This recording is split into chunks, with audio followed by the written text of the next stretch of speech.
네, 환경변화와 육상생태계 발표를 맡은 강유진입니다. 순서는 환경변화 중에서도 기후변화, 그리고 육상생태계에 미치는 영향에 대해서 설명하겠습니다. 기후변화의 키워드는 다음과 같습니다. 제가 크게 5가지로 정리를 해봤는데요. 온실가스, 오존층, 지구온난화, 이상기후, 탄소 중립입니다. 이 중에서도 온실가스와 오존층은 이 지구온난화에 영향을 주게 되고, 이 지구온난화로 인해 이상기후가 일어나고, 이를 통해 우리가 탄소 중립 시대로 나아가야 한다는 순서를 만들어 보았습니다. 먼저 온실가스입니다. 네, 온실가스란 지구를 둘러싸고 있는 기체로 우주로 발산하는 적외선 복사열을 흡수하거나 반사할 수 있는 것입니다. 지금 왼쪽에 그래프를 보시면 이게 온실가스 종합정보센터라는 곳에서 발표한 국내 온실가스의 총 배출량 추이입니다. 보시면 2005년 대비해서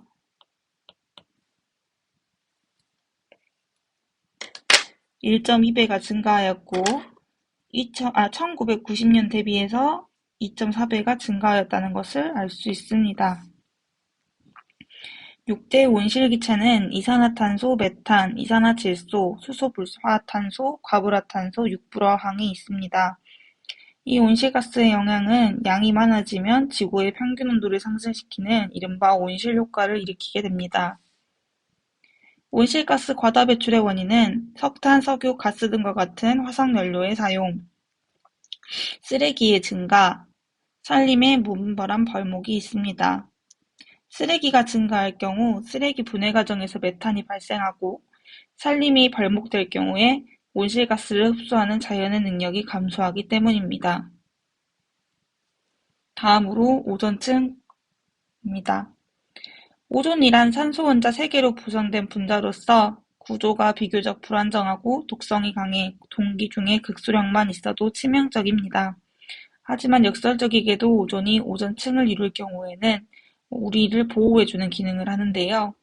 오존층은 상층 대기 중 오존의 농도가 높은 곳으로 해발 10에서 15km부터 시작해 50km까지 존재하며 대기 가열 효과로 상층권에서 대기 대순환을 일으키고 대기열 복사에도 영향을 미칩니다.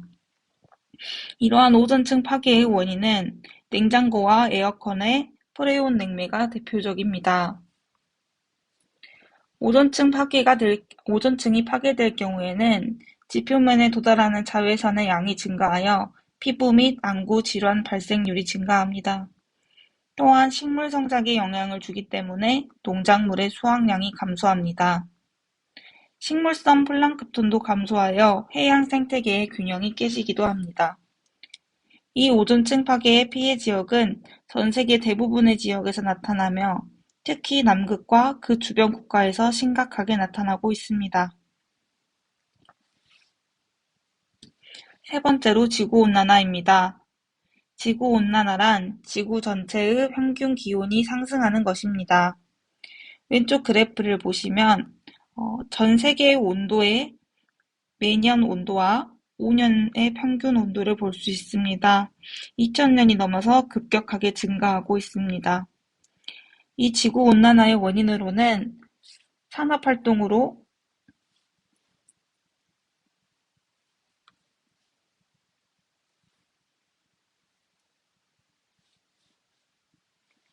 화학연료를 연소하며 늘어난 이산화탄소가 온실효과를 일으킵니다.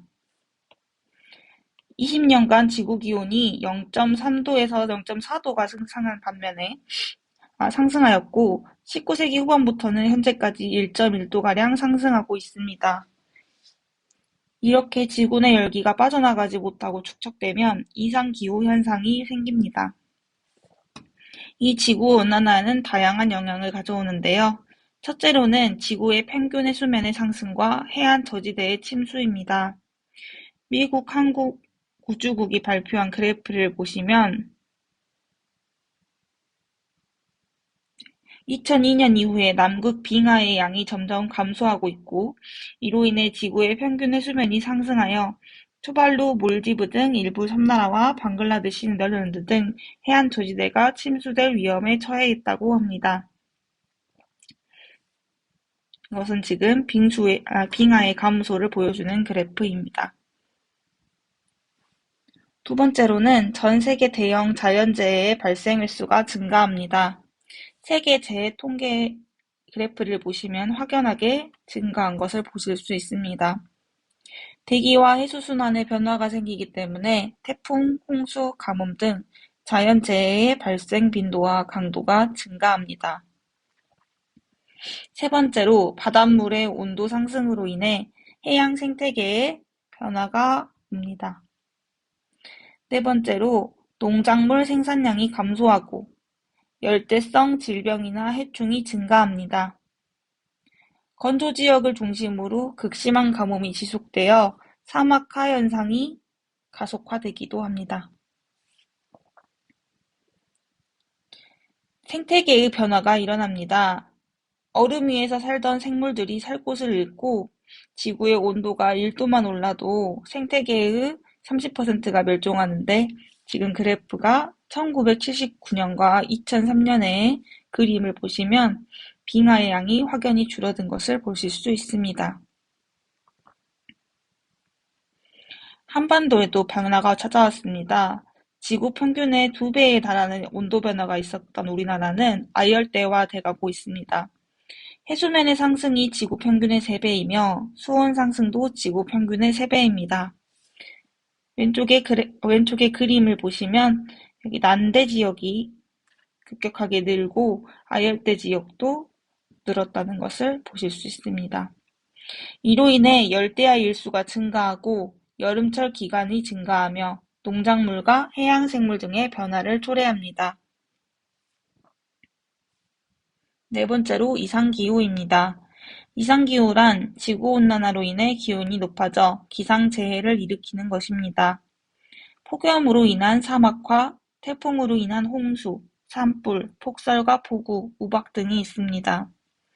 유엔은 지구온난화로 높은 온도가 지속되면 2070년쯤에는 방글라데시와 인도 습지가 물에 잠겨 약 50여만 마리의 벵갈 호랑이가 멸종할 수 있다고 경고하고 있습니다. 또한 멸종위기종인 자이언트 판다의 먹이이자 서식지인 대나무숲도 급속도로 사라지고 있습니다. 이렇듯 이상기후로 인해 다양한 생물들이 사라지게 된다면 먹이 사슬이 무너져 생태계 교란이 올 수 있습니다. 다섯 번째로 탄소 중립입니다. 탄소 중립이란 온실가스 배출을 최대한 줄이고 남은 온실가스는 흡수하거나 제거해 실질적 배출량을 0으로 만드는 것입니다. 우리는 이것을 넷제로라고 하기도 합니다. 그래서 파리 기후협약에서 100개 이상의 국가들이 향후 30년 내에 탄소 배출량을 넷제로로 만들기로 약속하였습니다. 왜냐하면 과학 모델을 통해 계산해 보았을 때 인간 배출량이 2030년까지 25에서 58% 사이로 감소해야만 파리협정에 명시된 수준으로 온난화를 제한할 수 있기 때문입니다. 코로나 바이러스의 영향으로 2020년에는 탄소 배출량이 최대 7%까지 감소하기도 하였습니다. 다음으로 앞의 기상기후의 변화가 육상 생태계에 미치는 영향을 알아보겠습니다. 아래 그림은 지속가능 개발 목표 17가지를 보여주고 있는데요. 이 중에서도 15번째 Life on Land가 육상 생태계입니다. 육상 생태계 15번째인 육상 생태계에서는 육상 생태계의 보전, 복원 및 지속 가능한 이용의 증진, 지속 가능한 숲의 관리, 사막화와 토지 파괴 방지 및 복원을 목표로 하고 있습니다. 크게 세 가지로 나누어 볼 수 있는데요. 먼저 산림입니다. 약 16억 인구가 숲의 생계를 의지하며 살아가고 있고 숲에는 모든 육상 생물 중의 80% 이상이 서식하고 있습니다. 2010에서 15년 사이에 세계적으로 330만 헥타르에 달하는 산림이 소실되었습니다. 둘째로 생물 다양성입니다. 120개국에서 약 7,000종의 동식물이 불법 거래로 신고되고 있습니다. 또한 알려진 8,300종의 동물 중에 8%가 이미 멸종하였고 22%는 멸종 위기에 처해 있습니다. 셋째로 사막화입니다. 농업에 사용되는 토지의 52%는 심각한 토양 오염의 영향을 받고 있습니다. 가뭄과 사막화로 매년 1,200만 헥타르가 손실되고 있습니다. 이것에 대해 자세히 살펴보겠습니다. 먼저 산림과 생물 다양성입니다. 왼쪽은 먹이 사슬과 먹이 그물을 보여주고 있는데요. 이처럼 생물들은 다양한 관계를 이루고 살아가고 있습니다. 이때 생물 다양성이란 동물과 식물에서부터 모든 생물의 사이에서 존재하는 다양한 차이점과 다름입니다. 아마존 생태계가 파괴되고 있다는 기사는 많이 보셨을 것으로 판단됩니다. 2050년까지 아마존 나무종의 다양성이 58%까지 감소하고 열대우림 면적의 약 65%가 사라질 수 있다고 경고하고 있습니다. 열대우림의 일부 지역은 이미 상한 온도 한계점에 이르고 있는데 생물 중의 90% 이상이 전례 없는 고온에 노출되어 많은 생물이 비교적 온도가 낮은 암데스 산맥 쪽으로 이동하여 생태계 전반에 혼란이 예고되고 있습니다. 이처럼 생물 다양성 보존을 위해 세계에서는 노력을 하고 있는데요. 첫 번째로 생물 다양성 보존 협약입니다. 1992년 5월 케냐의 나이로비에서 생물 다양성 협약이 채택되었습니다. 국내적 의무로는 생물 다양성의 보존과 지속 가능한 이용을 위한 국가 전략의 수립, 생물 다양성 구성 요소의 조사 및 감시, 보호 지역의 설정 등 현지 내에 보존해야 할 것들과 종자은행 설립 등 현지외 보존 조치의 시행, 생물 다양성 보존을 고려한 환경영향평가 수행 등이 있습니다. 과학적 또는 교육적으로 생물 자원을 이용하는 것은 가능하나 상업적으로 이용하려고 할 때에는 자원 이용국과 자원 보유국이 긴밀히 상호 협력해야 하는 것을 명시하고 있습니다. 둘째로 세계 생물 다양성 보존의 날입니다. 매년 5월 22일은 UN 3대 환경협약 중 하나인 세계 생물 다양성 보존의 날입니다. 두 번째로 식량 안보입니다. 왼쪽 그림을 보시면 숲이 사막화되고 있는 모습을 보실 수 있습니다. 사막이 아닌 땅이 사막으로 변하게 되면서 생물과 인간이 거주할 수 없는 곳으로 변하는 현상을 사막화라고 부릅니다. 이처럼 땅이 건조하는 야산의 나무나 식물뿐만 아니라 농작물 작황에도 영향을 줍니다. 이는 지구온난화가 계속되어 인류가 기근에 직면할 수 있음을 암시하고 있습니다. 사막화의 원인은 자연적 요인과 인위적 요인으로 나눌 수 있는데요. 자연적 요인은 우리가 건들 수 없는 부분이지만 인위적 요인은 과도한 경작이나 산업화, 그리고 벌채와 채굴 등의 요인들은 저희가 감수해야 하는 원인들이겠습니다. 이처럼 사막화는 악순환의 과정을 가지는데요. 사막화가 진행되면 숲이 사라지면 지표면의 태양에너지의 반사율이 증가해서 지표면의 온도가 하강하고 냉각합니다. 이를 통해 다시 또 건조한 하강기류가 형성되어 강우량이 감소하고 토양 수분이 감소해서 사막화가 확대됩니다. 이와 같은 과정이 고리처럼 연결되어 악순환에 미치게 됩니다. 이러한 사막화는 첫째로 황사의 영향이 있습니다. 황사가 일어날 경우에는 가시거리 불안정으로 항공기, 여객선 운항 및 어업 활동 중단, 교통체증이 증가하기도 합니다. 우리가 육상 생태계에 미치는 영향을 보자면 일사량이 감소하고 식물 기공에 황사가 침적하고 수분을 방해하여 농업 분야에 대한 피해가 오기도 하고 가축의 호흡기계 질환 야기로 여기 호흡 질환 야기로 축산업에 대한 피해가 있기도 합니다. 또 아래 유해 미생물이 황사에 의해 운반되어 인류나 육상, 해양 생태계에 피해를 유발합니다. 또한 이러한 중금속과 오염물질은 해양, 수질에도 악영향을 미칩니다. 두 번째로 이 사막화는 식량 감소에 영향을 미칩니다. 사막화의 직접적인 영향을 받아 식량 생산량의 약 13%가량이 감소하였습니다. 간접적인 영향도 있기 때문에 그 피해는 더 클 것으로 예상됩니다. 식량 생산의 감소는 더 많은 식량 생산을 위한 개간으로 이어지고 이는 사막화의 확대로 이어집니다.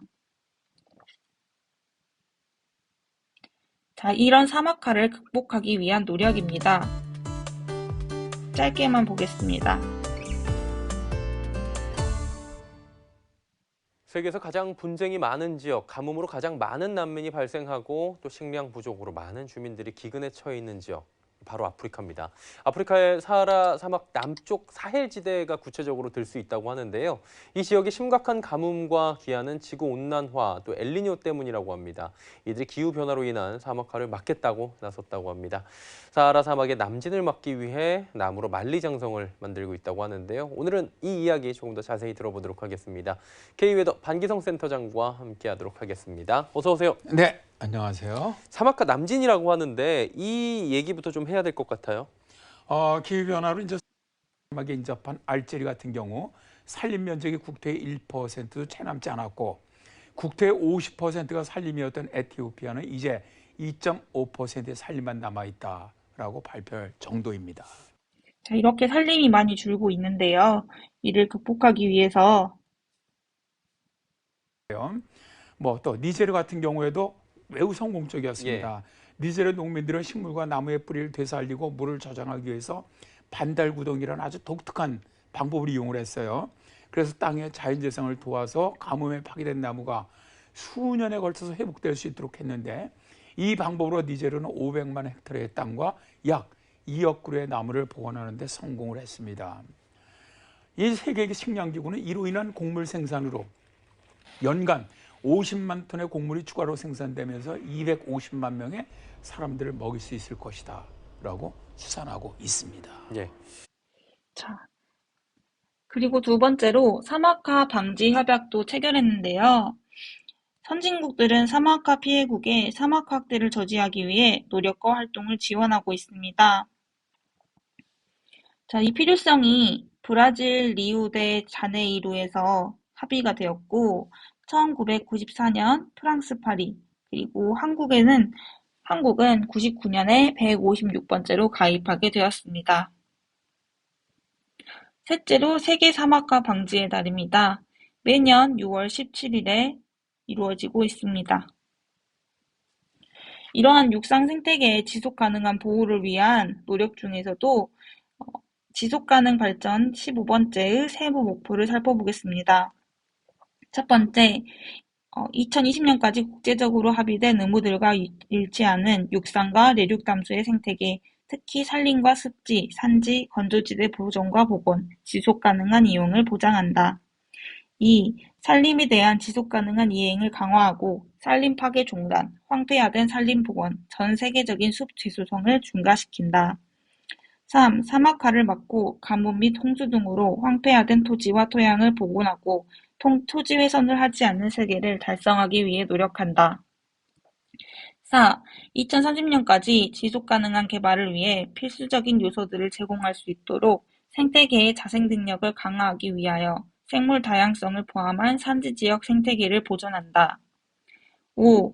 자연 서식지 파괴를 줄이고 생물 다양성의 손실을 막으며 멸종위기종을 보호하기 위한 신속하고 의미 있는 대처를 취한다. 6. 유전자원 활용에 따른 이득을 공평하고 공정하게 공유할 수 있도록 노력하고 국제적 합의에 따라 그러한 자원들에 대한 적절한 접근을 증진한다. 7. 보호되는 동식물 종의 포획 및 밀매를 종식하기 위하여 긴급 조치를 취하고 불법적인 야생 동식물의 수요와 공급을 모두 다룬다. 8. 2020년까지 침입 외래종의 유입을 예방하고 육지와 수중 생태계에 이들이 미치는 영향을 줄이며 우선되는 위험 종들을 통제하거나 근절하기 위한 조치를 도입한다. 9. 2020년까지 국가 및 지역 계획, 개발 프로세스, 빈곤 감소 전략 및 항목들의 생태계와 생물 다양성의 가치를 통합한다. A. 생태계와 생물 다양성을 보존하고 지속적으로 사용하기 위한 모든 출처로부터 나오는 금융 자원들을 동원하고 크게 증가시킨다. B. 모든 출처에서 나오는 많은 자원들을 동원하여 지속 가능한 산림 관리를 위한 자금을 지원하고 개발도상국들이 보존과 재조성을 포함한 관리에서 발전할 수 있도록 적절한 장려책을 제공한다. C. 지속 가능한 생계 기회를 추구할 수 있도록 지역사회의 역량을 증가시킴으로써 보호받는 종의 포획 및 밀매와 대항하는 국제적인 노력을 강화한다. 이것은 Reduce, Reuse, Recycle이라고 하는 세계적인 포스터인데요. 내용들을 살펴보면 플라스틱 백을 거절하기, 그리고 항상 재활용하기, 그리고 재활용품들을 쓰지 않기, 그리고 태양열이라고 하는 것들로 친환경 에너지로 사용하기, 그리고 에너지 사용을 줄이기, 버리지 말고 업사이클 하기, 일회용품 대신에 텀블러 사용하기 등을 들고 있습니다. 이처럼 우리의 작은 노력이 모여 육상 생태계를 보호하고 기후변화를 막을 수 있는 길이 되었으면 좋겠습니다. 이상으로 발표를 마치겠습니다. 감사합니다.